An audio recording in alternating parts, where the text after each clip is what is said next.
是赵少康，欢迎你来到 TVBS 少康战情室。在我们现场特别来宾高嘉瑜委员、陈世轩议员、殷乃金小姐、柯志恩委员、叶元之委员、刘彩薇议员。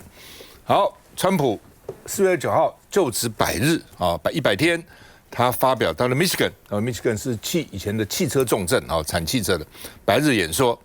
他说：“我是历史上最成功的总统。”因为人家做民调，他是70年以来100日民调最低的总统。几个我看了5个民调，都说他是最低的，而且是在4月下跌非常厉害。他要说我是最成功的，而且呢，我当了总统以后，中国就不再优先了，美国优先然后呢，他又在呛中国，活该他们被课关税，他们会自己吞下的到时候你看好了，他们一定会自己吞下那另外呢，他骂鲍尔，联准会那个人不太行，我比鲍尔更懂利率，而且我对利率比他懂太多了。他那个学术界出来的学者，他懂什么啊？我是实务界出来的，我比他懂太多了就这个意思那另外呢，这个他说做的民调低都是假新闻、假民调 ，fake news。这个所有都是 fake， 都是假的那他骂《纽约时报》、《华盛顿邮报》、什么 ABC 什么乱七八糟也就罢了，还说他们要检查，就意思说检调去查他们，看他们有作假。他连 Fox 也骂这是非常保守的，是对他非常好的，就亲他的这个媒体，因为呢做出民调他也不好啊，反正只要做他民调不好的都骂都骂那另外呢，他到 Michigan， 他说呢，25，他原来马上要实施的进口汽车25%关税，汽车零件25%关税。那他现在稍微松绑，他怎么讲呢？他就说，因为他到 Michigan 去嘛，他说呢，因为那个汽车业者有抱怨他们很多零件都国外进来的，你加25%关税，我这汽车成本就会升高嘛。但没关系汽车整车进来还是25%关税，为什么呢？我们要买美国车，不要外国车。那零件进来呢？如果这个车零件进来是给美国汽车组装的，第一年汽车卖多少钱，我给他3.5%的补助；第2年给他2.5%的补助；第3年给他1.5%的补助。一个汽车如果$10,000进口零件$2,000，$2,000抽25%关税，还是抽$500但是呢，你这$10,000，我给你350块美金的补助。你还赚就这个意思了都要看你进口零件占多少了。那另外呢，最好笑的是 Amazon， 亚马逊说呢，只是传只是有一个媒体这样爆出来，也许亚马逊故意放个消息，就说将来我亚马逊的网络上的价格，我会公布我这些物品成本多少，关税多少。比如说我这东西本来卖$100的，我现在为什么卖$245呢？因为你抽我145%的关税啊。美国不是加中国货145%关税吗？所以145%关税加原来100就245，所以我会告诉你，不是我涨价了，我没有涨价，我原来100块，现在145块的关税，所以我卖245块，不要骂我。白宫很气白宫美女发言人就开始骂了说这个是有敌意的政治行为，怎么可以去标示这个？你自己吃下来才对，你怎么让消费者吃呢？你要自己吸收啊，你都不能吸收啊。而且呢，拜登的时候通货膨胀很厉害，你亚马逊为什么不做这个事？我们涨价都是因为通货膨胀，为什么对我们川普做这种事情？对不对？我们知道亚马逊就跟中国有合作搞宣传，这是中共代言人匪谍就立刻抹。然后川普还生气，自己打电话给亚马逊老板贝佐斯。贝佐斯说我没有啊，他刚结婚，我们没有确定啊，就说不做了。当然对贝佐斯来讲也不亏了。我放个消息，你在不在意？对不对？以后你在考虑关税的时候，你要不要考虑这一点？我没有真的我只是放个消息而已啊。我们看一下，一整排示威民众高举标语牌，大喊口号，抗议准备在美国密西根州举行执政100日演说的总统川普。This one feels substantial. Of course, it's in opposition to Trump being here. 尽管场外有示威潮，依旧无法浇熄川普的兴致。他在就职百日演说上吹捧自己是美国历来百日开局最成功的总统。This is the best, they say, 100-day start of any president in history, and everyone is saying it. We've just gotten started. You haven't even seen anything yet. It's all just kicking in. 川普还自夸，终于有一位总统不再把大陆放前面，而是以美国优先，同时称赞自己施政成功，大幅降低美墨边境的非法移民。只是美国媒体发现，川普在演说上鲜少提到经济和关税的问题，似乎知道他尚未兑现降低物价的竞选支票。But hard times are ahead? I don't think so. I think great times are ahead. Look, since I came in, gasoline is down, groceries are down, egg prices are down. 川普在接受 ABC 电视台专访时，声称他让物价降低。然而 CNN 主播却打脸指出，芭比娃娃、名牌夹克，甚至一般民众使用的工具组价格，统统因关税因素上涨。美国财政部长贝森特则在白宫向媒体表示，很快将和日本、南韩、印度等亚洲贸易伙伴达成关税协议。来这。我觉得你每天要是不看川普哦，你大概就会跟世界脱节。但是呢，你如果每天看川普呢，你会跟事实脱节，因为你就永远不知道事实真相到底是如何。每天听他这样子讲，然后呢，我也很惊讶，说你看他前几天说他已经跟习近平通话了，大家就觉得这么大的事情怎么会是这么要草草的了事？你看没有通话，然后又告诉你他是之前已经跟他通过话，所以你对于这样一个身为一个美国总统，我3年以前通过话，他就是你知道，他就是把整个美国好不容易建立的这样一个所谓的社会的经济秩序，还有各方面的国际秩序，完全彻底的颠覆一遍。我是台湾大概唯一参加过他就职典礼的2次的人，2次都是我。对，但是我可以比对，因为那时候是同样住在同样一个地方，然后呢，你外面所出去走路到这个白宫的地点，其实都很雷同。第一次的时候，大家觉得说你怎么可以打败这个 Hillary， 然后大家就觉得抗议什么什么的。然后呢，因为经过拜登就把美国的经济和美国的这个国际情势，包括俄乌战争，拜登好不容易下来，你知道第2次去的时候，大家是对他是非常的支持，然后呢，每一个人那个整个的民族主义，整个全部的高升，就没想到100天。他其实艾森豪之后最低的，你知道这2个比对来说，大家是给他机会的，而且期望他的，因为拜登实在是做得太不好了，就大家发现说，哦，原来快要失智的，其实还不是不好，那个快发疯的那个才是真的美国的 disaster， 是个灾难。所以我现在目前为止来看的话，他民调真的是低到这个部分里面，但是呢，他锁定在中国或锁定在加拿大，我觉得这是个很大的问题。你看加拿大总理，他以前是英国跟加拿大的这个银行的总裁。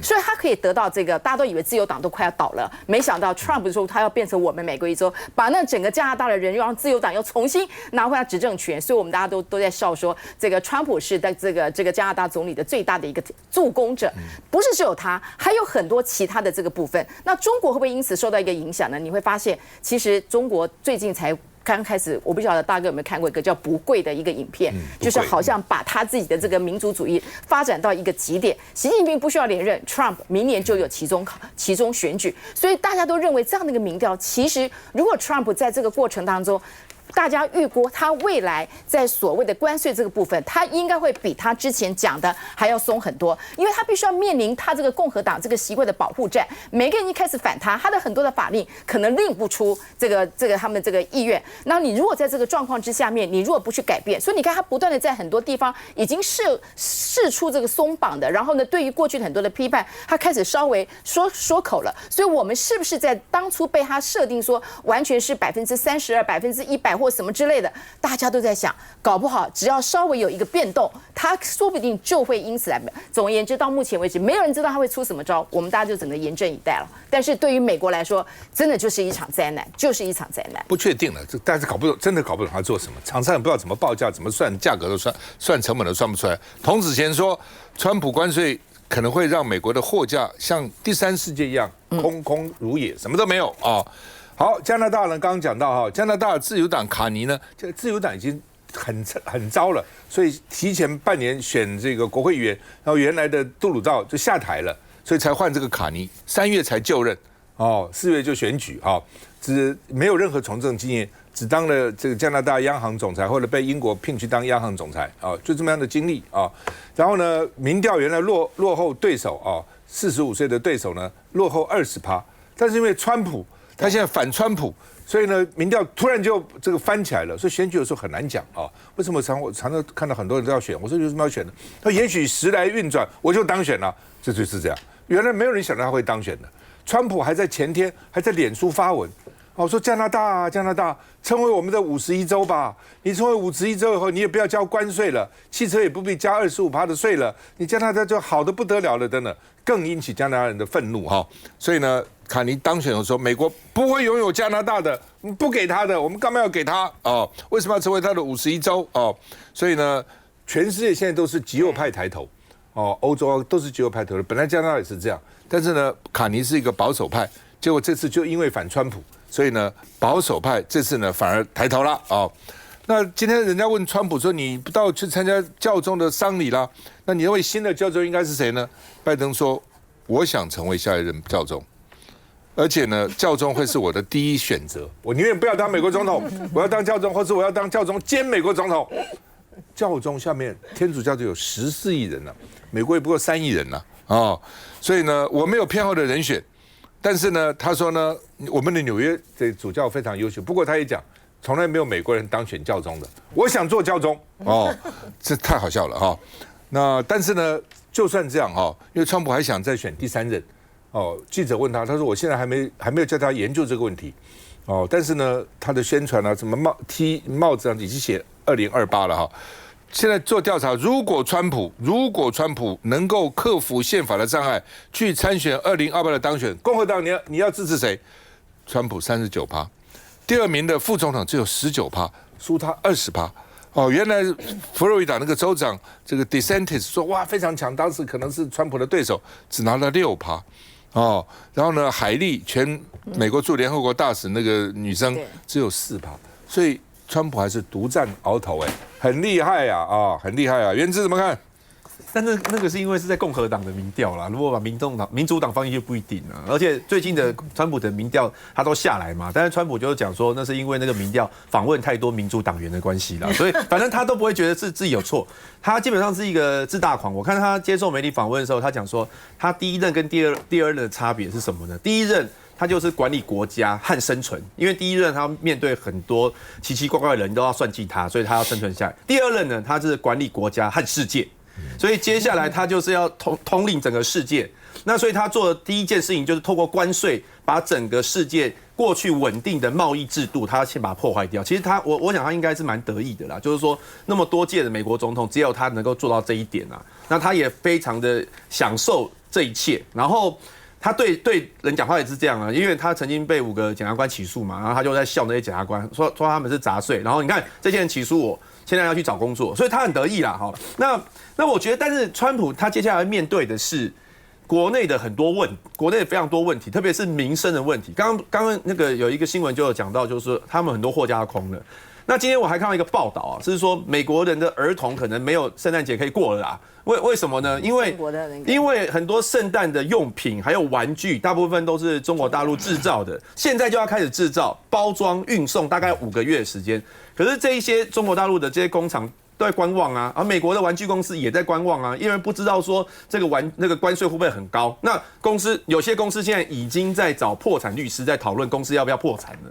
那我很难想象哦，如果这几个月下去，很多民生用品没有，甚至于美国非常重视的圣诞节也过得非常的没有气氛。那个整个国家会不会全部都怪川普？那川普到底能不能够应付得了这一切？这个也，我觉得这也是他即将要面对到的压力啦。不过这个刚刚讲这个元之讲到这个圣诞节品，这个真的是个关键哈。之前的时候3月份的时候，那时候沃尔玛他就是要求这个供应商呢要降价。他要吸收关税，所以中国商务部不就是不准吗？约谈啊，4月这之后，在前几天21号左右的时候，他们不是这些供应商就见了这个川普吗？见了川普之后，他们就不得了，你现在不进中国的商品，我货架都空了，什么都没有了。然后就是刚才元之讲的，我耶诞节商品都没有了。所以在最近的大陆的这个商品很大的这个交易会上，很多那个厂商已经证实了，沃尔玛已经告诉他们可以出货了。好，就是主要就是要先针对这个耶诞的这个商品，否则的话，你让大家过不了耶诞节怎么办？戴的帽子啦、服装、乱七八糟礼物啊，什么都中国做的嘛。所以先低头的一定是美国嘛。好吧，到底怎样啊？这个川普现在共和党里面还是一枝独秀哈，是不是打败对手啊？不过也有共和党的这个参议员讲了，就让他胡闹到年底吧。对，因为明年11月期中选举，明年开始就要干正事了，不能再这样胡闹了。休息一下就回来。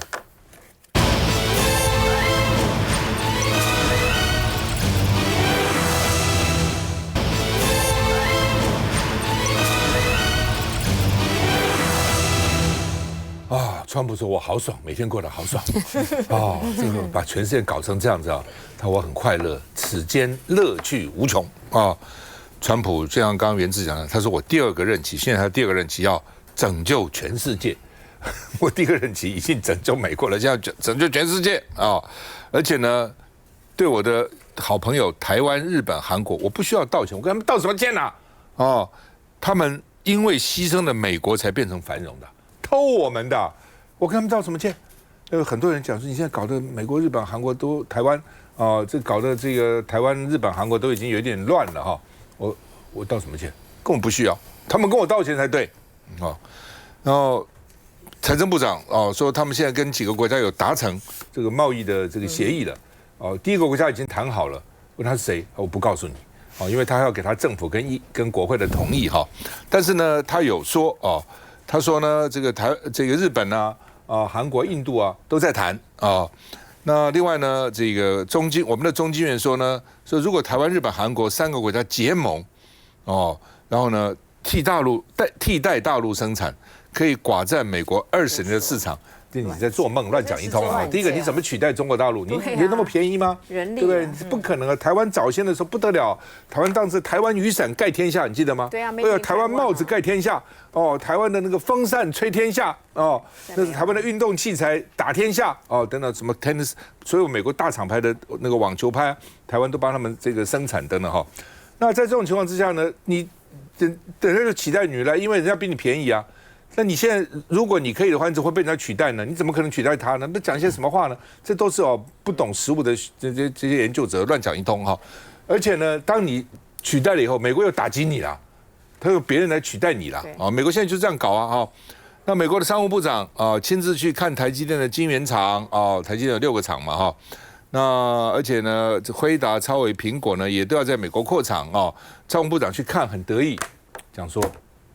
这样我们去看一定说很好，这样不去了以后，结论是都是川普的功劳。川普就这样讲，他们哪有自愿来啊？我叫他100%关税，他就来了。商务部长也同样的调到，都是川普的功劳，这些都是川普的功劳好，那么商务部长，你看这边都是川普的功劳那另外呢，这个白宫公布就任100天对美投资就讲，你看。台积电要来投资，台湾要来投资，辉达要来投资，等等等等那另外呢，郭智慧说台积电未来10年还是很厉害的这还是独霸的那另外呢，但是以后怎么办？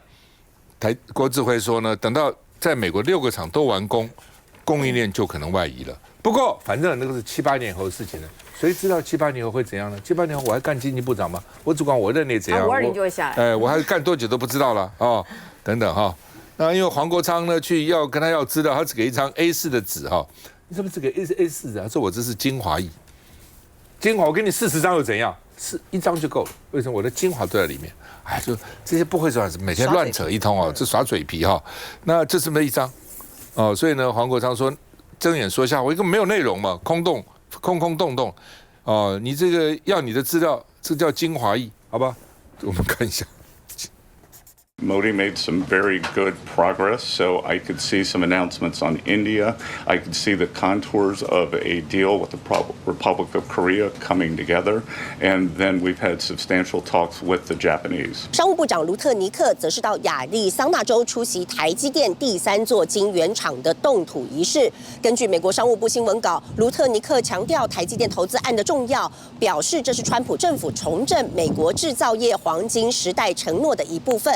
台积电董事长魏哲嘉指出，第3座晶圆厂动工将为美国引进更先进的半导体产能。美国人关心的只有美国利益，那么在美国人的眼里，台湾真正的价值就是肥肉提款机和遏制大陆的工具。台币要升值嘛？没有这回事。他跟日本的谈判，他也没有说他要。所以总裁，你可以保证，在跟美方的谈判，一个很重要的关键就是降低互相贸易的逆差。央行总裁连喊3次挂保证，没有这种事情。驳斥了诚实豆沙包的经济部长郭志辉。除非台积电把6个厂都盖好以后，供应链可能才会过去。他会用尽手段叫你加速嘛？所以那个时候不是现在嘛，那个可能是要7、8年以后的事情。言下之意，供应链外移只是时间早晚问题。刘佳宇。我觉得郭志辉应该是更严肃的面对这个川普上任以来的关税战的问题，还有台积电产业链相关的问题。而且